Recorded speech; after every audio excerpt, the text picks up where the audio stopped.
ерөнхий сайд энэ дээр бүр ноцтой хардлагаар хариуцах хэрэгтэй. Хүрэлцэх. Энийг бол яаралтай хилцэх хэрэгтэй.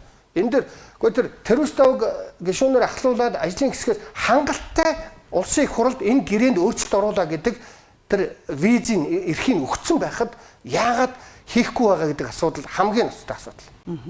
За таны хувьд энэ тал дээр ямар байр суурьтай байна? Энэ бол энэ тохиролцоог заавал өөрчлөх хэрэгтэй л да. Яг тэгэхээр мэдээч хэрэг одоо 10 гаруй жил болоход монголчууд одоо гадаад өр дээрээ л бичгтээд яваад шүү дээ. Тэгээд дээр нь баялаг нь өнгөө уурс. Энэ тэгэхээр тохиролцоо бол өөрчлөх одоо өтөр төргөн өөрчлөх хэрэгтэй. За энэ асуудлыг бол бүр 2013 оноос эхлээд энэ Ганбаатар гишүүн тэр үед гишүүн байсан шүү дээ. Нөгөө тэр үеэс ахуулаад ер нь бол гишүүний нэр дээр бид нар ч гэсэн маш их шаардсан л да.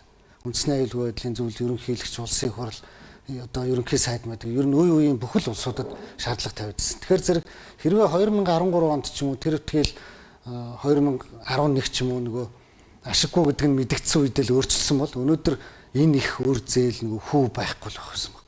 Тэгэхээр өнөөдөр бид нар өөрчлөхгүй бол жилийн дараа гэхэд дахиад нөгөө юм чи амар одоо их болцсон.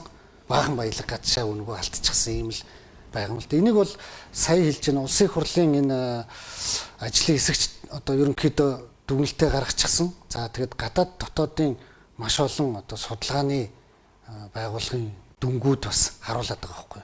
Эрдэмтэд ч гэсэн үгээ бол хэлсэн. Өөрөөр хэлбэл монголчууд ямар сони юм бэ? Баялагын эзэн гэдгийг мэддэггүй юм уу гэж нэ.